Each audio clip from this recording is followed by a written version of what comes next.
Time is 4:31, Wednesday, December 7th. I'd like to call this meeting to order. I'd like to conduct roll. To my right, I have Dr. Louis Alamia. I have the Honorable Letty Garcia, myself, Mike Farias, our Superintendent, Dr. Mario Salinas, Board Member also Carmen Gonzalez, and Board Member Letty Flores, along with legal, which is Kevin O'Hanlon. This constitutes a quorum. Number two, certification of public notice. Dr. Salinas? Yes, sir. I certified that the notice was posted per Open Meetings Act. Very good. We'll get straight into it. The number 3A, discussion and possible action concerning protocols and procedures for conducting transportation operations.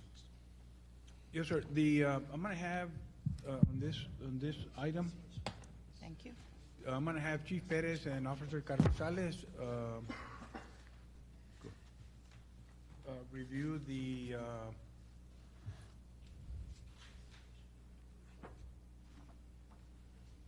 review the case that we're discussing today regarding the child that got on the bus. It shouldn't have been on the bus. We dropped her off at the wrong home. So the police department did their investigation. They wrapped it up last night, and they're going to give a summary report of their findings regarding this incident. And Chief Pettis, before you start, I'd just like to make a statement. The reason why this meeting was called is because us as a district and us as a board take these matters very serious. And that, you know, I have a 3-year-old granddaughter, and it really hit home when I heard about it. And I wanted to see what we could do to evaluate ourselves to do better. Obviously, nobody's perfect, but we can always do better. The purpose of this meeting isn't to rake anybody over the coals or anything of that nature, but in how we can do better as a district at all points, not only in bus driving, but in our schools, our delivery system, our police system, everything that we can do to do better. And that's why we're conducting this meeting, so we can evaluate ourselves and do the changes that we need to make, if any, to get better at what we do. Yes. Thank you. Good afternoon, Dr. Salinas, Board President Farias, school board members, and our legal counsel. Today we're here to present the findings of the pre-K student that was dropped off at a residence by one of our buses from Truman Elementary. So we conducted a pretty thorough investigation at the request of the superintendent and the principal and the parent that made a police report on December 1st. So I assigned Detective Sergeant Carrizales to investigate the case. I did oversee the investigation, and I'm going to have him explain our findings to you so that you can get an idea exactly how the chronological order of how the incident occurred. And you do have a report in front of you. We will not be mentioning any names. We will refer to the student as a pre-K student and staff members that were involved. So I will turn the mic over to Detective Sergeant Carrizales. Thank you. Thank you, Chief. Good afternoon, everyone. Board, Mr. President, Superintendent, Legal Counsel, everyone present here today. My name is Sergeant Antonio Carrizales. I was tasked to investigate the incident, like Chief mentioned, that occurred back on December 1st, last Thursday, involving a pre-K student from Truman Elementary. The initial report was filed shortly thereafter the incident happened. I'm going to put up some, share some photos with you regarding the layout of the campus and some other stuff we have here.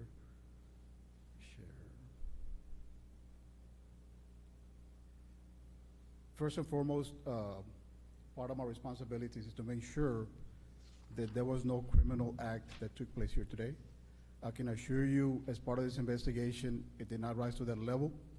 There was no criminal intent. There was no criminal negligence. There was no malice on anyone's part as far as anybody from the campus to bus drivers that were involved. It's an incident that occurred yes, for some lack of oversight and some circumstances that occur daily on a busy campus. And what I found out that at this campus, it is at one of our larger enrollment campuses. I think they have 700 kids plus. The incident itself took place within a time of about 15 minutes from the point at the campus to the point she was dropped off at an unknown residence. So I'll start at the beginning as far as the release from Truman Elementary. Like all elementaries, they miss the kids at 3:15 p.m. They have a set plan in place for the release of all students. Now, Truman Elementary, let me see if I can close this one out. Truman Elementary has a total of four dismissal points at the campus. They have number one, where I'm sharing with you now, where it says cafeteria, there's an arrow there. That exit is for the vehicle pickup, which is a majority of traffic at the campus.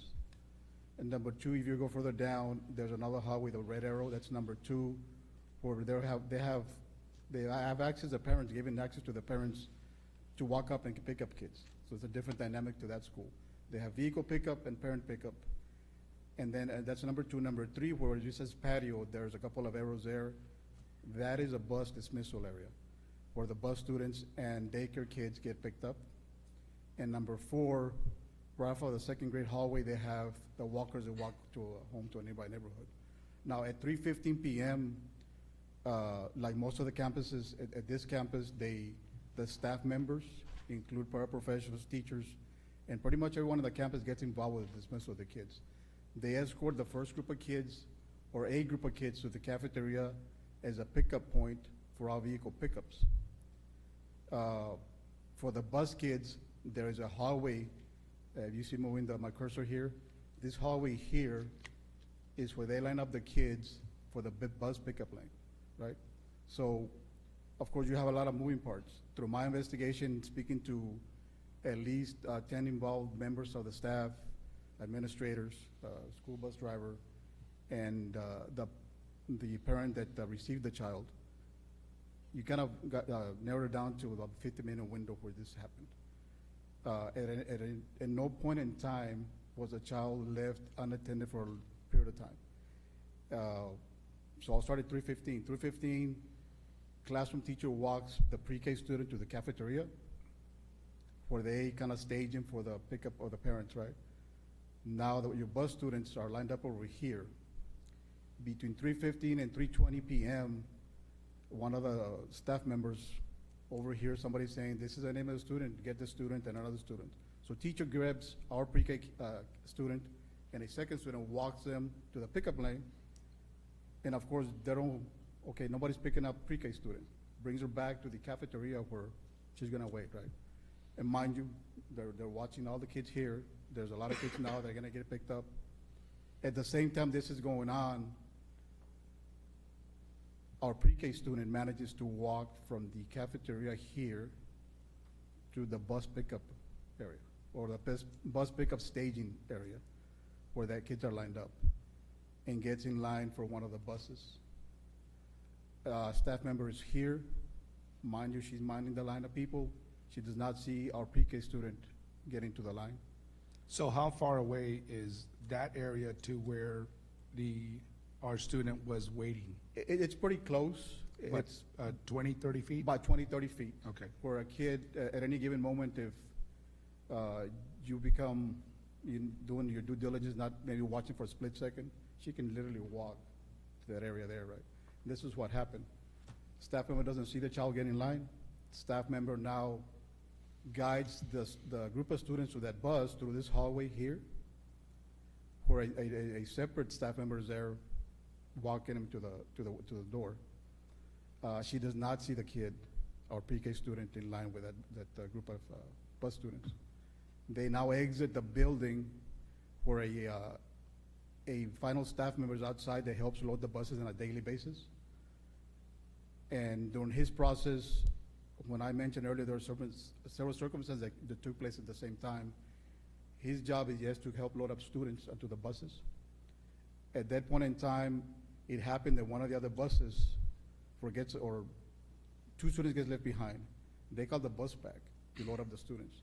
So at the same time he's about to load students to this bus, the other bus comes back. So he kind of gets away from loading this bus here, walks a couple of students to the other bus, distracted. As he walks back, at around the same time, an alarm goes off to one of the doors, the exit doors to the campus here. Of course, him thinking it might be a kid getting off the school, directs his attention now to the alarm that's going off. And again, walks away from the bus area where they loaded the kids. It was at this time, based on our bus video, that at 3:20, we now have the child loading onto the bus. The view of the camera is very minimal because it kind of just captures the entrance of the doors to where the bus driver's at. It does not see outside. So we do not see the staff member close to the doors. We see the child by herself in the line getting on the bus. The bus driver is now assisting the loading of the kids based on information that I had from them. When the bus employee, the employee in charge of loading up the kids, most of the time he'll help load the kids onto the bus.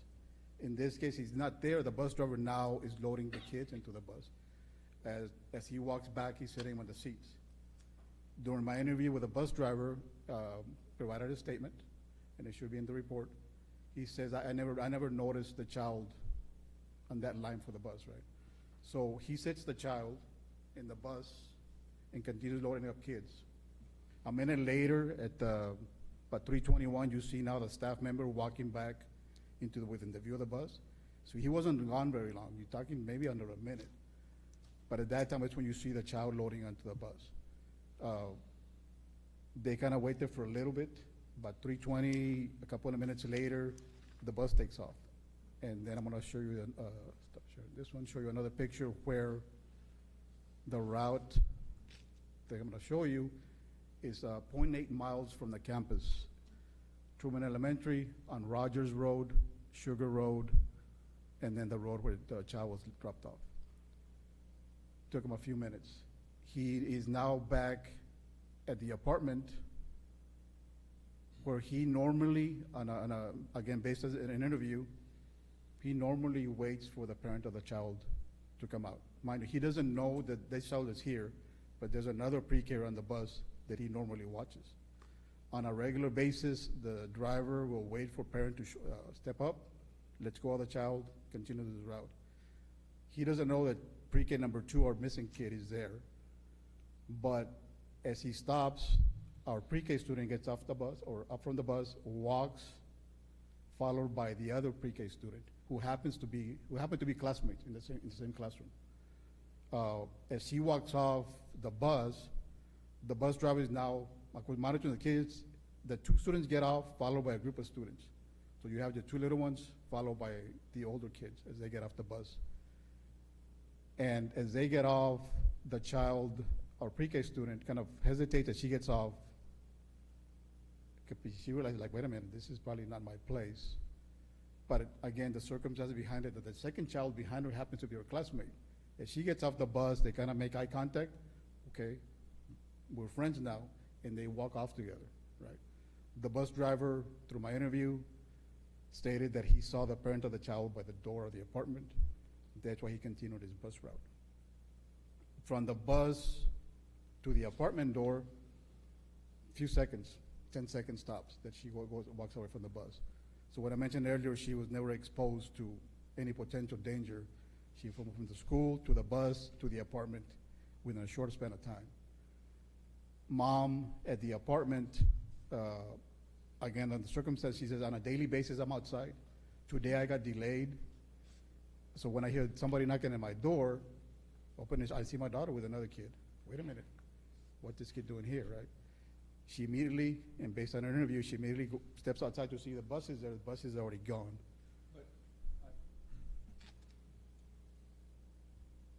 Early in your statement, you said that the bus driver saw her at the door.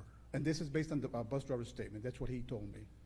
Right. That doesn't make sense if they have to knock on the door. Right, exactly. And I'm just paying what the bus driver told me. Okay. And what the mom not tells me. Mom Okay. says, I heard a knocking, open the door, the kids are there. All right. I find it No, odd I because- just wanted to point Right. that out. And just to kind of add to that, that parent said, look, bus driver is very good. He always waits for me to show up. He will never release my child. Today, I got delayed. I step out, he's no longer there, right? So, I don't know, maybe he made a mistake by not seeing her there. Maybe thought he did. This is her answer to that she didn't see him there, right? Mom says, I recognize a student. She's a friend of my daughter. We know that in that classroom, we put the personal information on their backpacks. She goes, I immediately go through the backpack and find the personal information and call mom. Hey, mom, are you so-and-so's mother? Yes, I am. Well, your daughter's here with me, and this is the address.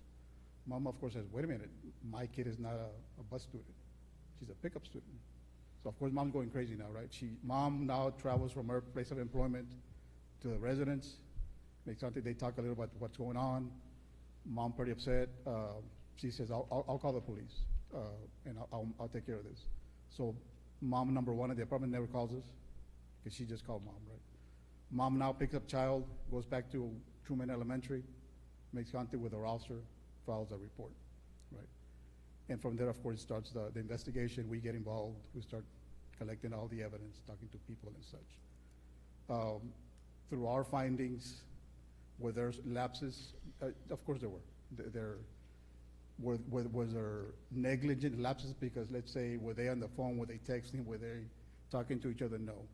Based on the information that I have, it just happened at the time that this was going on, staff members are doing their job. Child manages to walk away from staff members.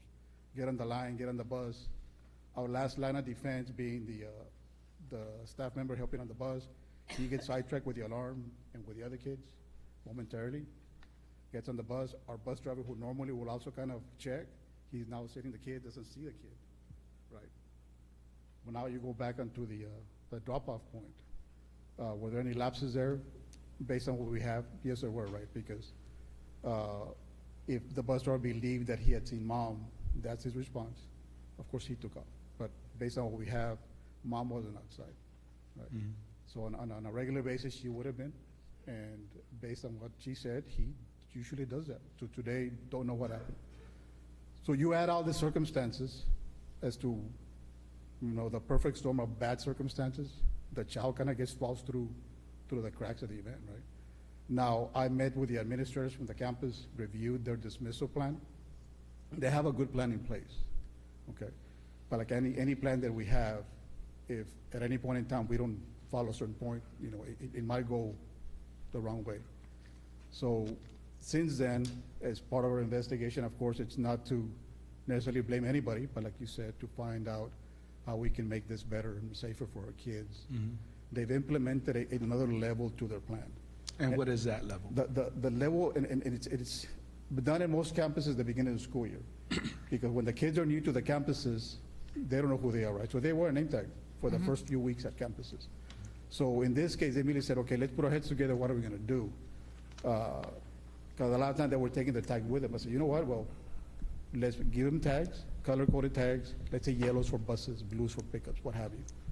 So even if the staff member doesn't know this student personally, if he sees him in line with a yellow tag and he's in the pickup lane, wait a minute, you're a bus student, or vice versa, right? So they immediately say, you know what, let's put the tags back on there.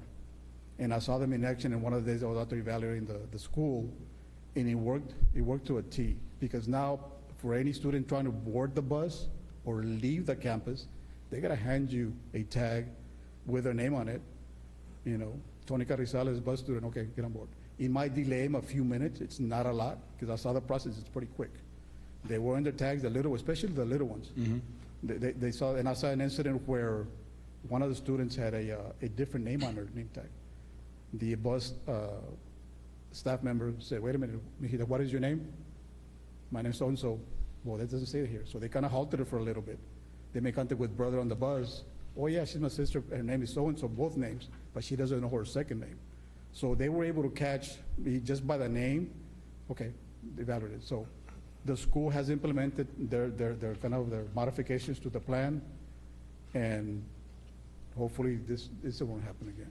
But of course, speaking with the administrator, speaking with the director of transportation, of course they're gonna speak to their employees and kind of do the due diligence that we gotta be extra vigilant, especially with the little ones. only by the grace of God, this turned out the way it did, and I'm very grateful for that. But at the same time, we take it serious. That's why we're here.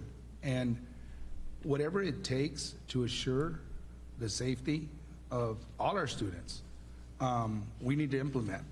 I mean, we took that action in 2012 after Sandy Hook, implemented tens of millions of dollars in safety with our police department, with our gates, with our cameras, with everything. And we have a history of investing in safety.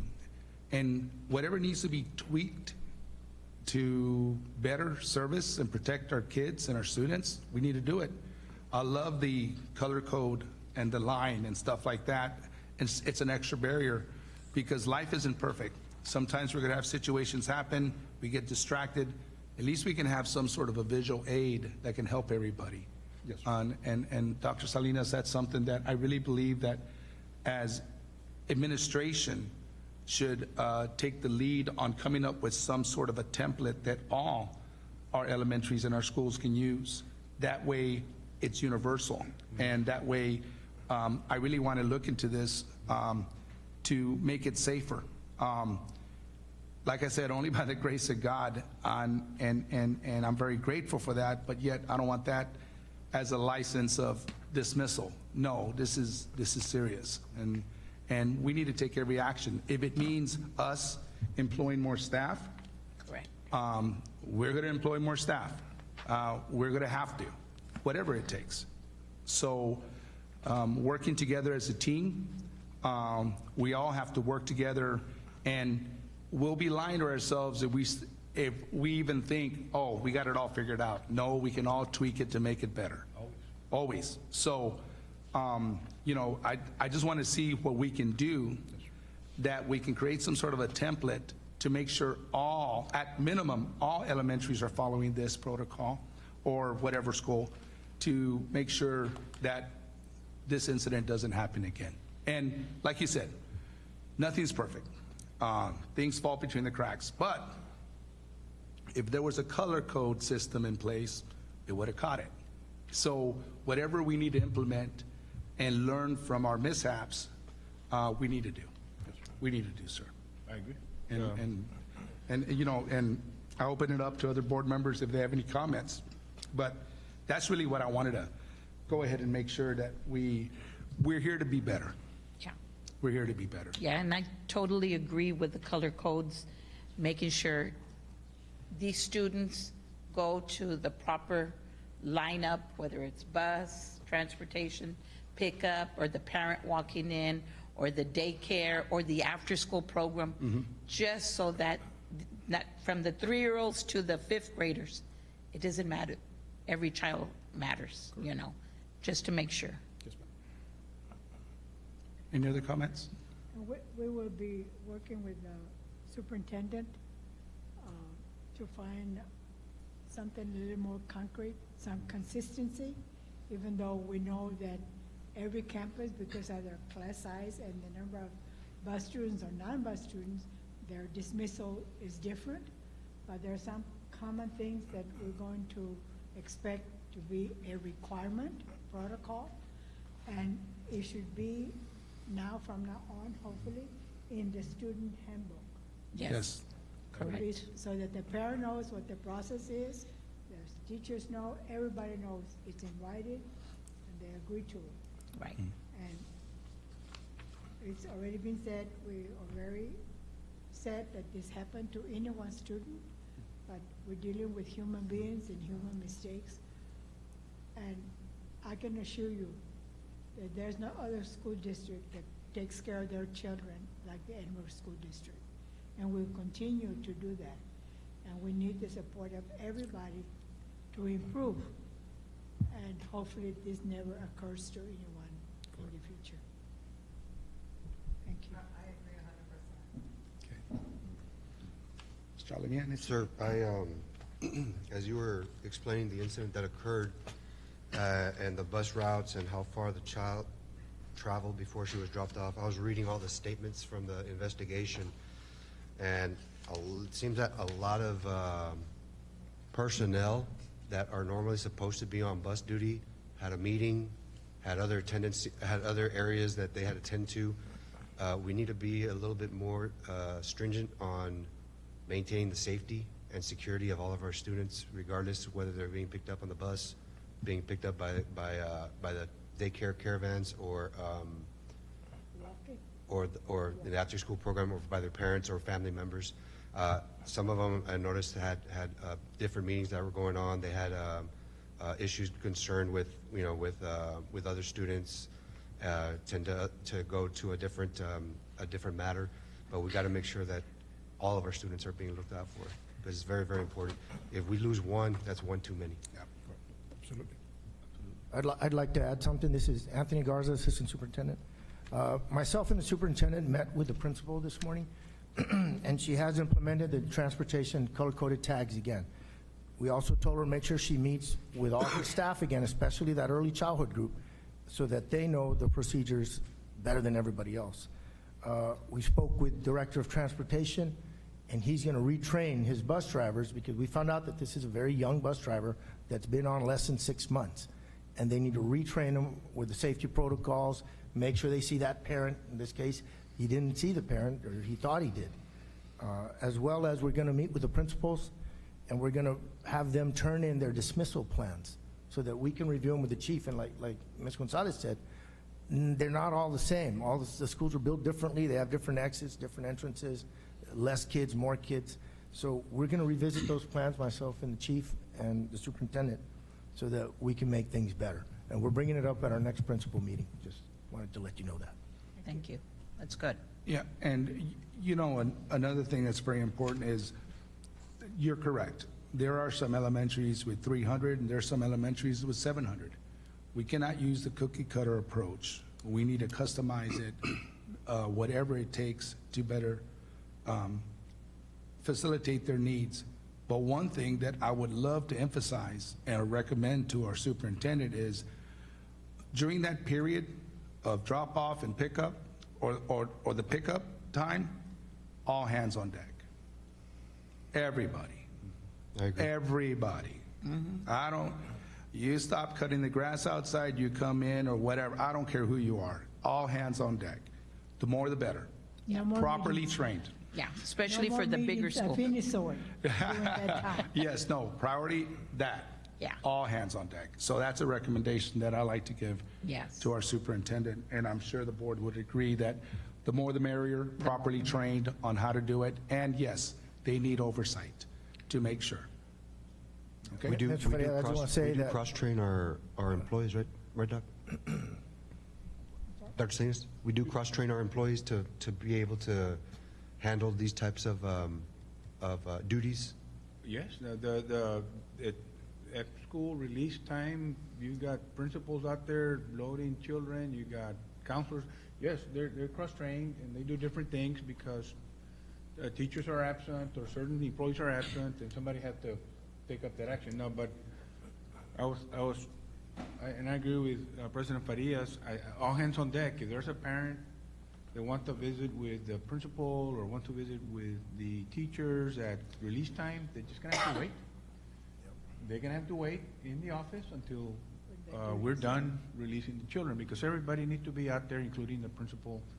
It's organized chaos, and to prevent these type of incidents, I mean, everybody needs to be out there doing their part. Very good. Is there any other comments, questions? No, sir. No? Not on my part. Well, at this time, go ahead. Sure. On the students, what is the average for the elementary? How many students are in each elementary? Like, what is the average? I will give you, right now, when we go to the executive, I will give you the student enrollment at every school, so you can see them. Yes. If no further questions, I'd like to take a motion. Can I make a final comment, Mr. Yes, Faria? sir. Just to reassure everybody again that this was not a criminal investigation. Through my thorough finding, there's no negligence. There was not an intentional act. You mentioned said that the young bus drivers are more training. So as part of our investigation, our police department is going to be concluded. It'll be now handled administratively, just to assure there's nothing beyond that on our law enforcement side. Very good. Thank you so much. Appreciate it. Mr. Pettis, thank you very much. Mr. Barbosa, thank you very much. Okay, I'd like to take a motion to go into closed session. So move. We're going into closed session, and it is 5:01.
I'd like to take a motion to come back from executive session. So move. Second.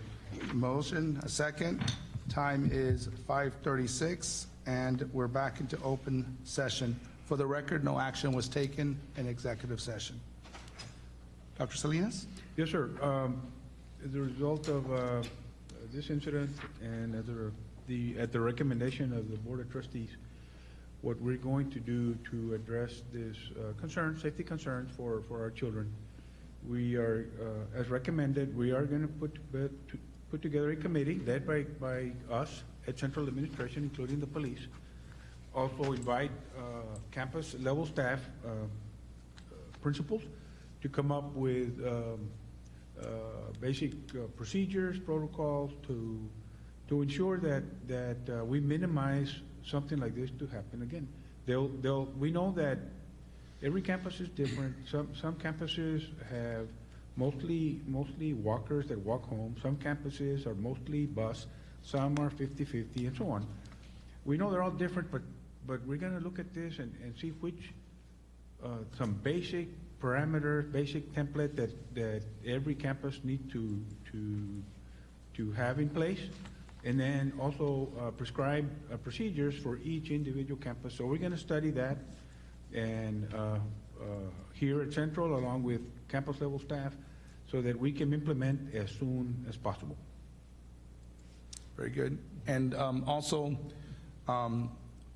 we recommended whatever expenditures needed as far as staffing is concerned to make sure that there is accurate staff to be out there during this time of sending the kiddos home, that it to be looked at to make sure there's equity, because we all know there is some elementaries with 312 kids and there's some elementaries with 720 kids. So we want to make sure that the staffing is adequate and that all hands on deck, all hands properly trained to go out there and make sure that we do take care of these kiddos. So that's the other thing that I wanted to add, that our recommendation is that whatever it comes out to that needs to be spent, if additional staffing is needed, the board is definitely supporting that.